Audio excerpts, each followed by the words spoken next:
고려아연, 이름만 들으면 그냥 재련소 아닌가 싶으시죠? 그런데 지금 이 회사가 정말 거대한 변신을 하고 있습니다.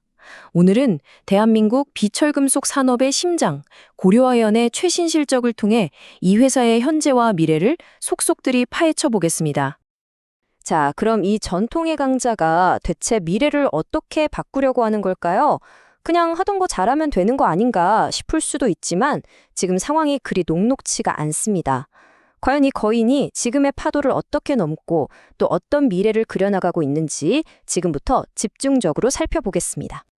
오늘 우리가 살펴볼 내용인데요. 먼저 큰 그림부터 그리고 실제 성적표인 3분기 실적을 까볼 겁니다. 그리고 돈은 잘 벌고 있는지, 위험은 없는지, 재무 상태도 한번 짚어보고요. 그 다음엔 이 회사의 미래 먹거리 트로이카 드라이브가 뭔지, 마지막으로 그래서 투자자 입장에선 뭘 봐야 할지 딱 정리해 드릴게요. 자, 첫 번째 파트입니다. 고려아연이 재련소를 넘어서고 있다. 이게 대체 무슨 말일까요? 이 회사의 핵심 스토리가 바로 이 전환이라는 단어에 다 담겨 있습니다. 이 문장이 모든 걸 말해주죠. 과거에는 그냥 아연, 납 같은 비철금속 잘 만드는 회사였다면 이제는 완전히 바른 회사가 되려는 거예요. 신재생 에너지, 그러니까 풍력이나 태양광 같은 걸로 직접 전기를 만들고요. 또 버려지는 것들에서 금속을 다시 뽑아내는 자원순환 사업, 그리고 전기차 시대의 핵심이죠. 바로 2차 전지 소재까지 완전히 친환경 미래 기업으로 탈바꿈하고 있는 겁니다. 좋습니다. 이런 거대한 비전. 말은 참 좋은데 그래서 지금 당장 성적은 어떤지 궁금하시죠? 2025년 3분기 실적 바로 한번 뜯어보겠습니다. 실적을 보니까 이게 딱 10위가 엇갈려요. 주력 제품인 연 가격은 6%나 떨어졌는데 반대로 금이랑 은 가격이 엄청나게 올랐습니다. 각각 39%, 29%. 와, 대단하죠? 이게 아니었으면 실적이 꽤 안 좋았을 텐데 귀금속이 제대로 효자 노릇을 한 거죠. 여기서 우리가 알 수 있는 건 이 회사가 원자재 가격에 얼마나 민감한지 그게 그대로 드러난다는 점입니다. 바로 이 문장의 핵심을 찌릅니다. 아연 소비 부진. 왜? 전 세계적으로 건설 경기가 안 좋으니까요. 특히 가장 큰 시장인 중국이 부진하니까 직격탄을 맞은 겁니다. 아연이 주로 건설에 쓰이거든요. 그러니까 고려아연이 왜 그렇게 변신하려고 하는지 그 이유가 바로 여기에 있는 거예요. 기존 사업만으로는 더 이상 성장이 어렵다는 거죠. 정리하자면 3분기 실적은 한마디로 귀금속이 살렸다고 볼 수 있습니다. 이게 강력한 방패가 되어주긴 했는데 동시에 본업인 재련 사업이 외부 환경, 그러니까 경기 변동에 얼마나 약한지도 여실히 드러났죠. 이 구조적인 약점을 깨고 나오는 게 바로 고려아연의 숙제이자 이 거대한 전환의 진짜 목표인 겁니다. 자, 이렇게 큰 변화를 시도하려면 뭐가 필요할까요? 바로 돈이죠. 든든한 자금력이 받쳐져야 합니다. 과연 고려아연의 재무 상태는 튼튼할지, 또 우리가 모르는 숨겨진 위험은 없는지 한번 들여다보죠. 자, 이 숫자 1조 8,300억 원. 이게 뭐냐면요. 금리가 오르면 이자 부담이 바로 늘어나는 변동금리 부채입니다. 만약에 금리가 딱 1%만 올라도 1년의 이자로만 183억 원을 더 내야 한다는 계산이 나와요. 이게 지금처럼 금리가 불안정한 시기에는 꽤 큰 부담이 될 수 있는 거죠. 현금 흐름에 직접적인 영향을 주니까요. 금리, 원자재 가격, 환율 이런 시장 리스크는 사실 어느 기업에나 있는 거고요. 근데 우리가 진짜 주목해야 할 건 따로 있습니다. 바로 경영권 분쟁. 지금 주요 주주랑 소송이 진행 중인데 이게 회사의 장기적인 전략을 흔들 수 있는 아주 큰 불확실성입니다. 이런 리스크들을 다 관리하면서 신사업에 계속 돈을 쏟아부으려면 결국 본업에서 현금을 꾸준히 벌어들이는 게 정말 중요해지는 겁니다.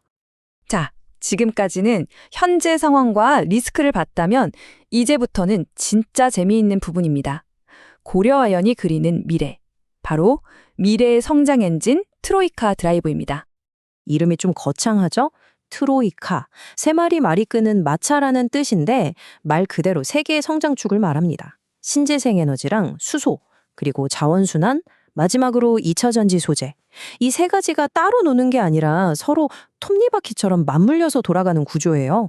이게 바로 고려아연이 설계한 미래 성장 공식입니다. 첫 번째 엔진, 신재생에너지. 호주에 있는 자회사 아크에너지가 이 역할을 하는데요. 그냥 풍력 태양광 발전소 짓고 끝. 이게 아니에요. 거기서 만든 깨끗한 전기를 고려아연 공장에 직접 쓰고 남는 걸로는 심지어 그린 수소까지 만들겠다는 거예요. 이건 뭐 에너지 자급자족을 넘어서 하나의 거대한 친환경 에너지 생태계를 만들겠다는 야심찬 계획이죠. 다음은 자원순환입니다. 도시광산이라고 들어보셨죠? 버려진 전자제품이나 폐배터리에서 귀한 금속을 다시 뽑아내는 건데요. 이걸 하려면 뭐가 제일 중요할까요? 바로 원료 확보입니다. 미국 자회사 페달포인트가 카타만 메탈스라는 글로벌 원료 거래 회사를 인수한 게 바로 신의 한 수였어요. 이걸로 전 세계에서 재활용 원료를 긁어모을 수 있는 파이프라인을 딱 구축한 거죠. 그리고 마지막 세 번째 엔진, 이게 요즘 가장 핫하죠. 2차 전지 소재. 자회사인 캠코가 황산니켈을, KGM이 동박을 만들면서 그야말로 원로부터 소재까지 모든 걸 다 하는 수직 계열화를 완성했습니다. 이게 왜 중요하냐면요. 외부에서 뭘 사올 필요 없이 우리가 다 만드니까 원가도 낮추고 공급망도 안정되고 경쟁력이 엄청나게 올라가는 겁니다. 이런 계획들이 그냥 나오는 게 아닙니다. 뒤에는 엄청난 기술력이 받쳐주고 있어요. 예를 들어서 저기 올인원 니켈 재련 공정이라는 거 보이시죠? 이게 뭐냐면 니켈 원광석이든 폐배터리든 아무거나 가져와도 거기서 2차 전지 소재를 뽑아낼 수 있는 기술이에요. 이건 진짜 다른 회사들이 쉽게 따라오기 힘든 고려 아연만의 강력한 무기라고 할 수 있습니다. 그리고 보세요. 말로만 하는 게 아니라 돈을 쏟아붓고 있습니다. 올해 3분기까지만 연구개발에 134억 원을 썼어요. 이 돈이 바로 미래를 향한 투자, 미래를 이끌어갈 동력인 거죠. 자, 그럼 이제 거의 다 왔습니다.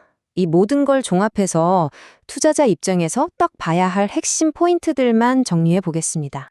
결국 투자는 이 저울질 아니겠습니까? 기회와 위험. 기회 쪽을 보면 트로이카 드라이브라는 엄청난 성장 스토리가 있죠. 기술력도 있고 친환경 기업으로 바뀌면서 ESG 가치도 올라갈 거고요.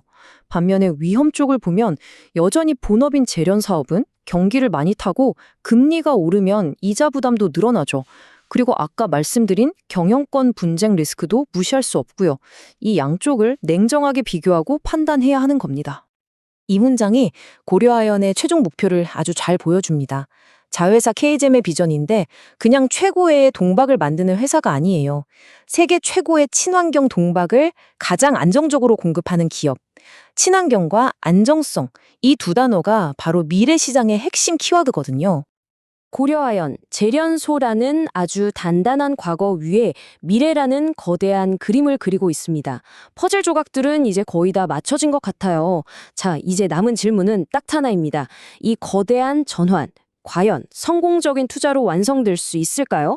그 답은 결국 앞으로 그들이 이 청사진을 얼마나 잘 실행해 나가느냐에 달려 있겠죠?